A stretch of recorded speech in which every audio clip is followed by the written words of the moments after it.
acorda, vamos vigiar. Vigie para que não caia em tentação. Daí a pouco Jesus vai de novo, olha eles dormindo de novo. E quando Jesus acorda, eles falam: agora acabou o tempo.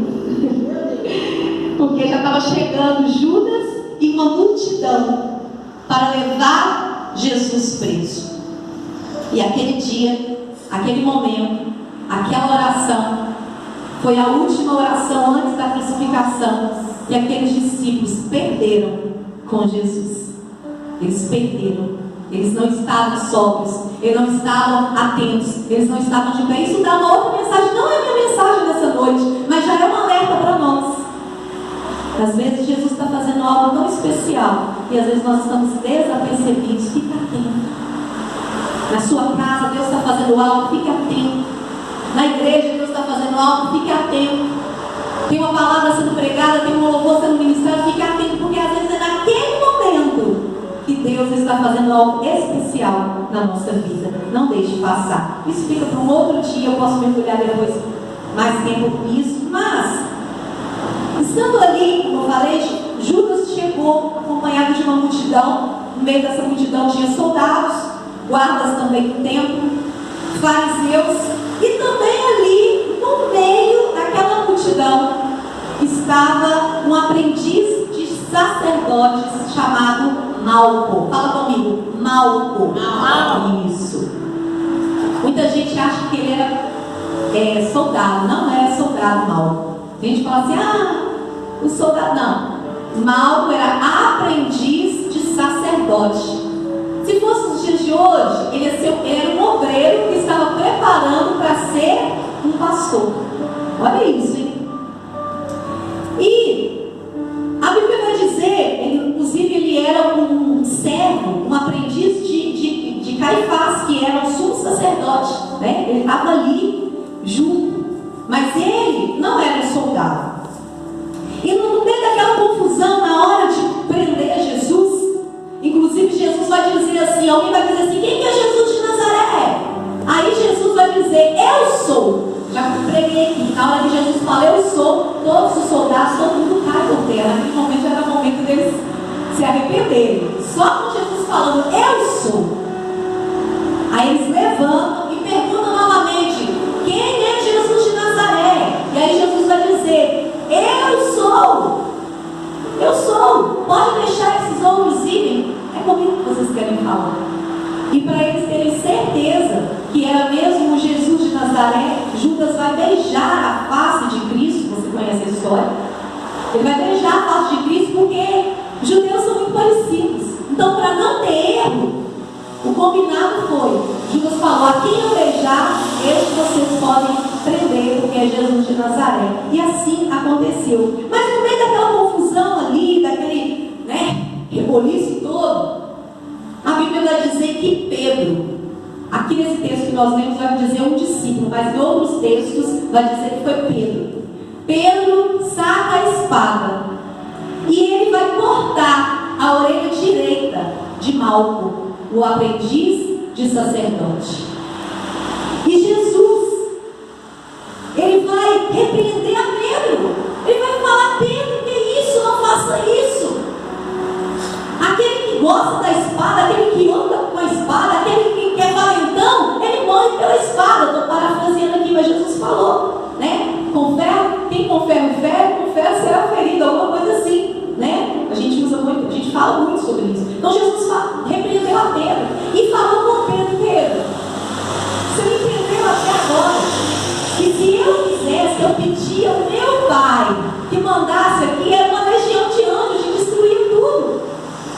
Mas Jesus já havia dito que a vida dele ninguém tirava, era ele que dava. Então ele disse para Pedro: Pedro, não é assim que vai se resolver, eu preciso ir. Só que Jesus, no meio daquela escuridão, porque estava ali naquele reboliço, ali no jardim de Getsemane, ali Jesus acha a orelha de Malco e foi cortada. E a Bíblia vai dizer que o último milagre de Jesus antes da crucificação foi Jesus curando alguém que estava ali contra ele. Jesus, ele vai restaurar a orelha de Malco, a orelha direita, não esqueça disso. Aleluia. E aconteceu um milagre. Que coisa linda, né? Quem queria o mal dele, ele fez o bem. Aleluia, Deus. Por que a Bíblia dá tanta ênfase à orelha direita de Malco? Poderia ter falado apenas uma orelha. Pensa aí um pouquinho. Por que ele fez questão de enfatizar várias vezes esse acontecimento e dar ênfase à orelha direita de Malco, o aprendiz de um sacerdote, um obreiro que estava preparando para assumir, nos dias de hoje, seria o pastorado? Uma orelha direita na cabeça de uma pessoa comum seria apenas uma orelha, não é?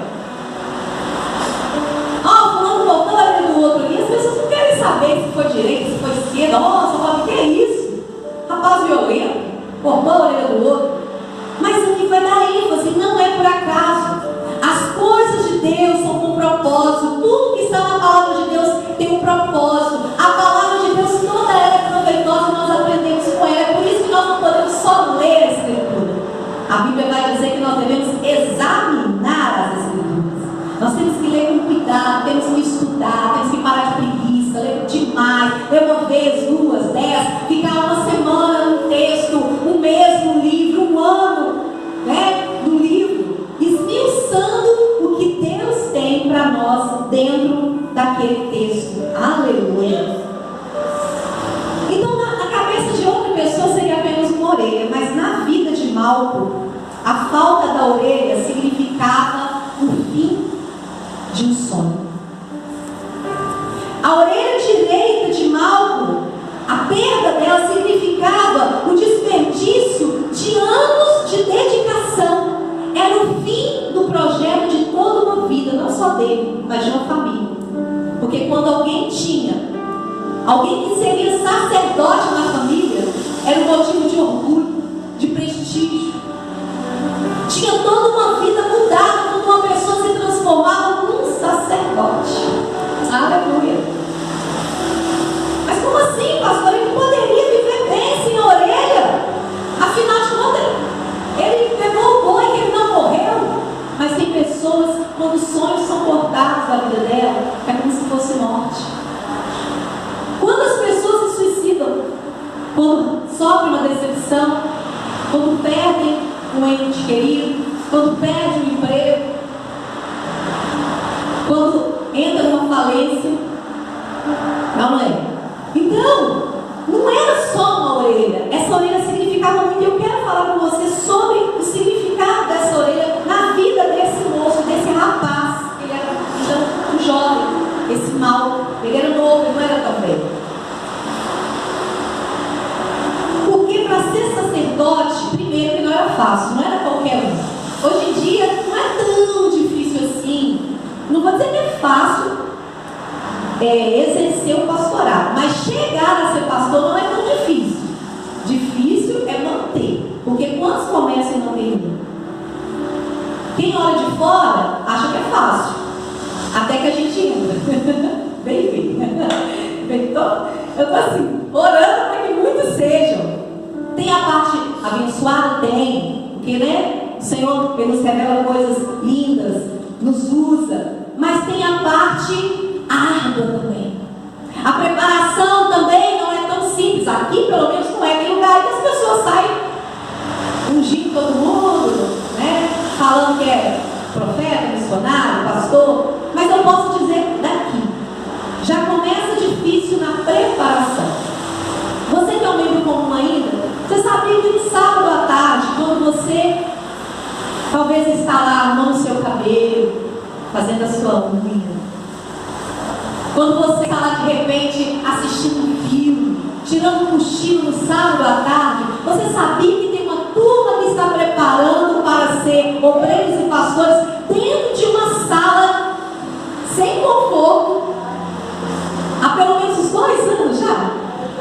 Dentro de uma sala comigo. Você acha que eu falo muito? Imagina eu dentro de uma sala de teologia. Isso é uma das coisas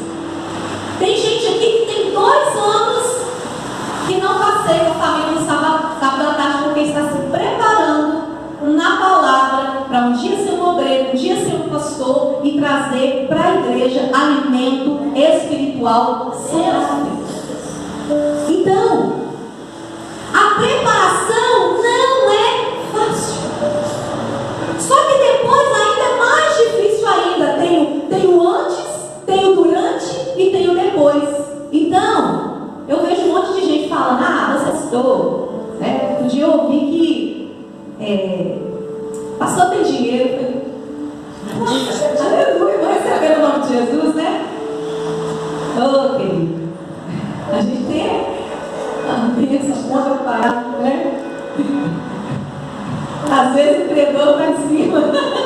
Mas é bênção. Aleluia. Então, ser sacerdote também naquele tempo não era fácil. Talvez hoje não seja tão difícil, inclusive, quanto era antes. Não era para qualquer um ser sacerdote. Eu vou te provar na palavra por que não era para qualquer um. Hoje, no tempo da graça, todos que se convertem de verdade, todos que querem ter uma vida reta, podem estudar e chegar a ser um pastor, mesmo que não nasceu com Deus. Mas antigamente para ser um sacerdote não era assim, não. Olha só, a Bíblia apresenta que para ser sacerdote eram necessários alguns requisitos. Primeiro dele, eu quero que você preste atenção. Primeiro requisito, tinha que ser da tribo de Levi. Se não tivesse nascido da descendência de Levi, já era, não podia ser sacerdote. Aquele menino bonzinho, da tribo de vamos ver aqui, da tribo de Benjamim. Aquele menino bonzinho de Deus, eu quero ser sacerdote. Ele não podia, porque tinha que ser da tribo de Levi. Pastor, era assim, era na lei. Está na Bíblia isso. Lá em Números, capítulo 3, você vai ler isso lá. Vai dizer que era para ser da tribo de Levi. O sacerdote tinha que ser da tribo de Levi. Nenhum outro servia. Então, Malco já tinha tido esse privilégio de ter nascido da família de Levi, da linhagem de Levi. Olha só. Então, o primeiro requisito eu já preenchi. Aleluia! Segundo requisito, não poderia ser sacerdote quem tivesse algum problema físico. Também está lá na palavra, Levítico, no capítulo 21, precisamente no versículo 21, vai dizer isso. Então, não podia faltar dedo, não podia faltar dedo do pé, não podia. Mas calça sapato, não podia. Não podia faltar, não podia ser gago. Tinha alguns pré-requisitos. Então já começa aí, complicado de mal, quando ele perde a orelha direita. E o terceiro pré-requisito aqui é que quando a pessoa se tornava um sacerdote, preste atenção porque isso é importante. Quando a pessoa se tornava um sacerdote, quando ela ia fazer o sacrifício, alguém levava lá um bichinho para fazer o sacrifício, aquele sangue do animal, primeiro o sacerdote pegava o sangue e ele tinha que passar o sangue na ponta da sua orelha direita.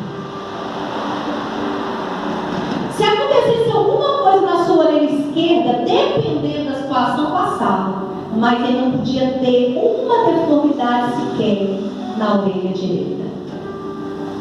Você está entendendo? Olha a responsabilidade de Malco. Não era igual hoje em dia que todo mundo fura.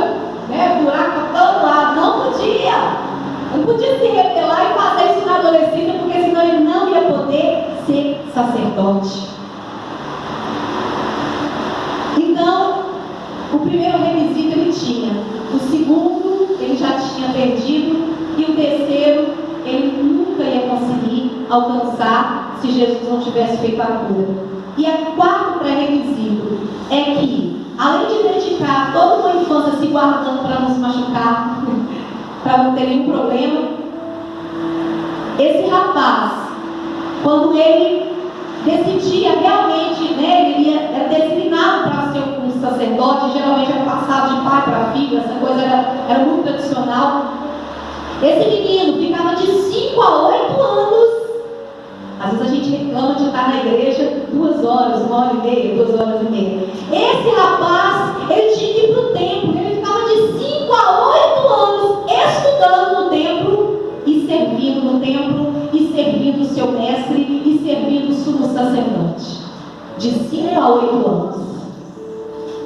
E quando acontece essa situação na vida de Malco, estava faltando 1 ano. 1 ano para ele ser sacerdote. É como se ele tivesse feito uma faculdade há muito tempo e faltasse apenas 1 ano para ele concluir. E sabe o que acontecia? Quando esse rapaz ele ia para o templo, a família dele começava já a ser cuidada, alimentada, já era sustentado pelo aquele ministério. E depois que ele se transformava em sacerdote, ainda mais, a família era toda protegida, tinha toda uma porção para os levitas, para os sacerdotes. A Bíblia até fala isso. Aquele que ministra no altar, coma o que é do altar. Amém? Então, preste atenção. Malco, a partir daquele corte, daquele arrancar de orelha, ele seria excluído dos trabalhos do templo. Sabia que ele não ia poder trabalhar mais no templo? Ele poder, de vez em quando, entrar para levar o seu sacrifício para outro sacerdote fazer, mas ele não ia poder estar dentro do templo como ele ficava antes. Imagina, pensa um pouquinho. Todo dia você vem na igreja, aí de repente, está repreendido em nome de Jesus. Não posso entrar dentro do templo, não é qualquer hora que ele podia entrar dentro do templo. Ele teria que buscar em outros meios, outras profissões, recursos para alimentar-se e cuidar da sua família. Sem aquela orelha direita, Malco estava totalmente acabado com seus planos e projetos. Todo o recurso dele, toda a vida dele foi empenhada naquele projeto ministerial, mas era a vida dele. Mas glória a Deus, fala glória a Deus! Glória a Deus que Jesus, misericordioso, teve compaixão daquele rapaz e restaurou a sua orelha. Ah, se não fosse Jesus na vida do Malco, hein? E quantos Malcos nós temos aqui nessa noite? Ah, se não fosse Jesus na minha vida. Ah, se não fosse Jesus na tua vida. Às vezes a gente passa por umas lutas, mas olha para trás e vê. Ah, se não fosse Jesus na sua história, você estaria vivendo? Você estaria vivo? Você estaria na cama ou você estaria saudável? Quantos de nós estaríamos totalmente destruídos se não fosse o Senhor? Eu já contei aqui, aos 13 anos de idade, eu fui carregada para casa bêbada. Eu não ia ter mais fígado, não ia ter mais baço, não ia ter mais. Tinha morrido cirrose, talvez. Né? Deus sabe lá o que eu seria se não fosse Jesus ter entrado na minha história. Louvado seja o nome do Senhor, que ele entrou na vida de Malco e entrou também na nossa história. O problema é que às vezes a gente só foca nas coisas, nas lutas. A gente não foca no que Jesus fez na nossa vida. Mas vamos lá. Aleluia. Aprendemos algumas lições aqui. Primeiro, ele poderia ter se livrado daquela situação se ele não tivesse ido lá. Lembra que eu falei? Malco não era soldado. Quem prendia era soldado. Ele foi lá, ele queria estar junto com o pessoal e ver e tudo, mas ele não era obrigado a estar lá. O trabalho de prender, ainda que fosse o Senhor Jesus Cristo, é muito triste, mas era o trabalho do soldado, da polícia. Ele não era militar, ele era eclesiástico, ele era da área espiritual. E eu aprendo com isso que às vezes nós temos a orelha cortada porque nós estamos fazendo coisas que não é para a gente fazer. Tem coisa que é para o mundo físico, tem coisa que é para o carnal fazer. Ao invés de nós estarmos lá orando, buscando, nós estamos no lugar errado, na hora errada. Quantas vezes aconteceu situação na tua vida porque você estava no lugar errado, na hora errada, com as pessoas erradas? As más conversações corrompem os bons costumes. Às vezes a pessoa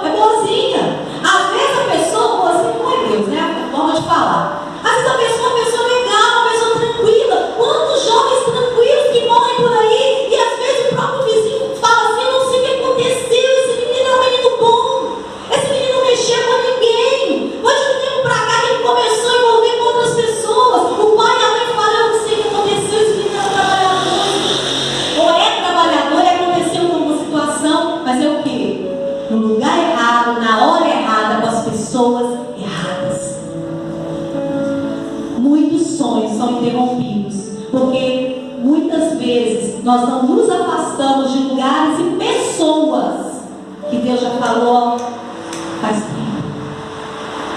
Tem tanta coisa para aprender nessa história de mal. Hoje eu vou trazer só um pouco. Segunda lição que nós aprendemos aqui: como poderíamos evitar cortar a orelha dos outros? Pedro poderia ter evitado isso se tivesse ido embora quando Jesus falou: vai embora. Quando Jesus falou: eu sou Jesus de Nazaré, pode liberar eles, que eu sou aqueles que vocês procuram. Ao invés de Pedro ir embora, Pedro vai fazer também uma coisa que não era para fazer. Pedro, para começar, eu já acho erradíssimo Pedro com a espada. Até hoje eu não conformo com Pedro com aquela espada do lado, né, gente? O que é isso? O que a gente traz para os dias de hoje é o quê?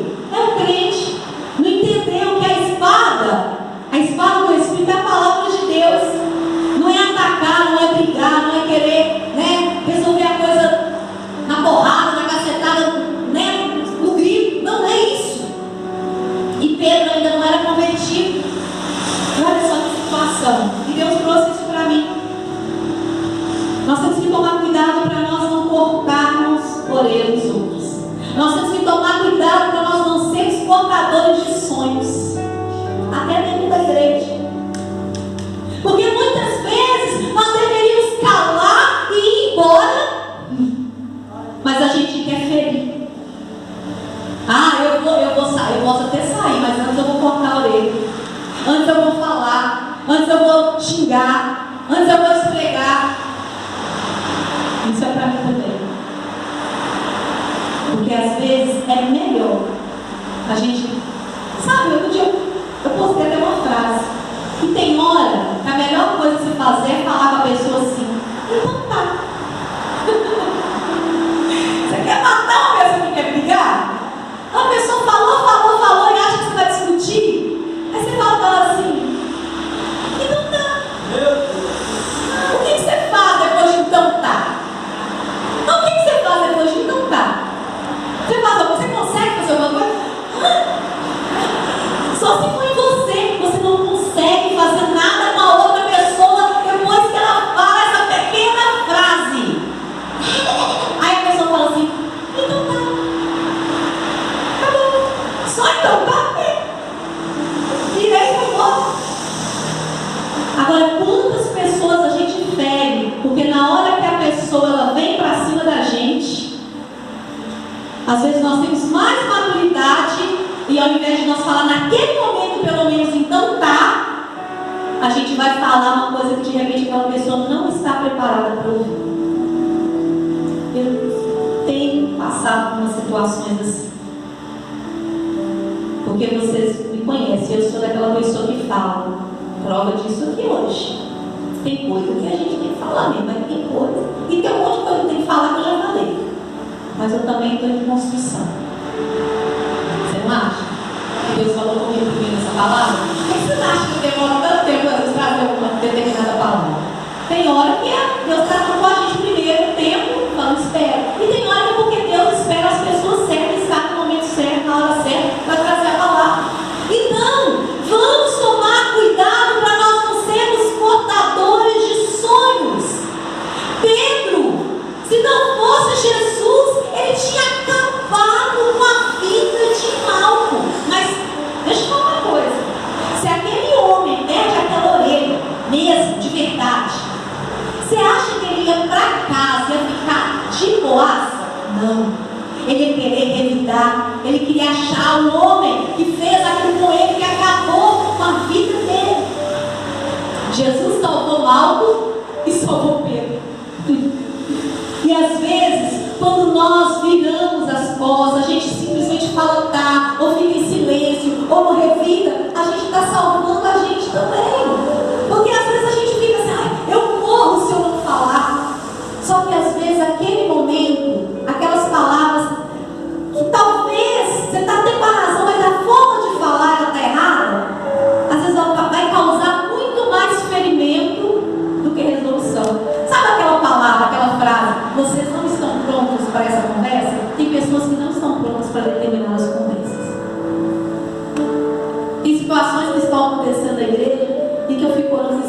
falar e Deus fala, essa pessoa ainda não está pronta para essa conversa.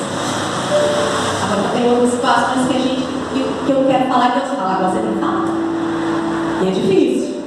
Porque a gente mais, sendo líder, a gente mais quer não falar. Eu falei, quem é líder aí? A gente ficou, meu Deus, eu vou ter que falar de novo. Hoje de manhã eu falei, gente, pelo amor de Deus, a minha lixa já está gasta. Não quero mais lixar, né? Porque não é bom. Deixa eu falar para você que é liderado. Não é gostoso lixar você. Não é gostoso o líder falar. O líder sofre. Sabe aquela conversa de mãe? Bater em você vai doer mais em mim do que em você? É tipo isso. Mas nós também temos que entender que tem hora que não é o momento de falar. E Pedro vai cortar a orelha do mal. Matador de sonho. Pastora, mas ele queria defender Jesus. Deixa eu te contar uma coisa. Tem gente que, em nome de defender a obra, corta a orelha de outros irmãos. Eu falei muito isso e vou voltar a falar. Na hora da obra, quando alguma coisa começar a ficar confuso, problemático, prefira a comunhão do que a obra. Prefiro. Mas com isso a gente não dá margem para fazer as coisas mal feitas. Preste atenção. É um esforçando para fazer bem feito, e o outro, se de repente achou que não ficou tão bom, ele tem que se esforçar também para de repente deixar passar aquela vez e ter a hora, o momento certo. Mas eu nunca concordo em não chegar a uma conversa, tá? Então deixa bem claro aqui, registrado no som e aqui. Porque eu nunca concordei em não resolver problemas. Só que tem momentos e momentos. Aquele não era o momento de Pedro sacar a espada. E tem hora que não é o momento da gente sacar a espada. Viu? Tem hora que não é o momento. Quantas pessoas com a orelha cortada? A orelha aqui também representa, agora eu vou falar da sua vida, e daqui a pouco eu estou caminhando para o final. A orelha que representa também projetos da sua vida pessoal, ministerial, familiar. E às vezes é inevitável que a gente seja cortado a orelha. Nós mesmos. Às vezes é o de fora, às vezes é o não crente, às vezes é uma situação que aconteceu. Você estava com o projeto tudo certinho. Não é assim? Já aconteceu com você? Já aconteceu comigo. A tua vida toda organizada, meu Deus. Tudo organizadinho, já ia para outra fase, já estava. Aí de repente acontece uma situação. Perde alguém, acontece uma doença, alguma coisa inesperada. Isso que aconteceu, né, no mundo inteiro, a Covid, quem esperava? Você estava tudo planejado, tudo programado, de repente vem uma situação e corta a sua orelha. Meu Deus, o que eu vou fazer agora? Aquela frase quebrou as minhas pernas. Eu estava com tudo organizado. Gente, quantas pessoas antes da pandemia abriram negócios, tinham estoques, tiveram que vender os estoques abaixo do preço, porque tinha coisas que estragaram, tem coisa que sai de linha, tem coisa que sai da moda. Talvez você conheça alguém que estava indo muito bem, talvez até você em alguma situação, né, de negócio, estava indo muito bem, e de repente acontece isso, e pronto, acabou o sonho. Estava indo tão bem, e de repente parou tudo. Não é? Às vezes é impossível que nós não passemos por um problema de ser cortado a orelha. Mas olha, aleluia! Mas Jesus é aquele que entra na nossa história. Deus! Sabe aquela situação que a gente fala assim, ó, eu escuto muito de vocês, é só Deus nessa situação. Era a situação de mal, era só Deus. Porque primeiro, até para achar aquela orelha no meio daquela confusão, gente, já era um milagre. Concorda comigo? Gente sacando espada e querendo. Porque Jesus estava assim, tranquilo e sereno, né? Ali para ser preso. Mas havia uma confusão. E gente fugindo, e gente xingando, e gente querendo cortar mais orelhas, né? E Jesus vai encontrar a orelha do mal ali. Jesus entrou na história do mal, e Jesus entra na nossa história. Como eu falei, nós não podemos evitar às vezes que pessoas nos machuquem. Já foi machucado por alguém? Talvez vai ter eu que deu uma cortadinha na sua orelha. Me perdoa. Porque nós estamos sujeitos. Às vezes nós somos pedra que corta. E às vezes nós somos mal porque recebemos um corte. Não tem ninguém bonando aqui não. Não tem que conversar dessa que a gente fala nessa hora. Tem hora que a gente não vê, mas a gente está ferindo o outro. Pedro feriu em nome de vamos proteger Jesus. Às vezes a gente fere em nome de proteger a obra, proteger o pastor, proteger a igreja, fere pessoas até da nossa família para proteger a nossa igreja, porque a gente não quer que fala, lógico. Mas você acha que se Jesus não quisesse, ele não mandava uma milícia de anjos para poder ir lá e arrasar tudo? Mas ele não quer que seja assim. Eu estou finalizando. Nós não podemos evitar, às vezes, que as pessoas nos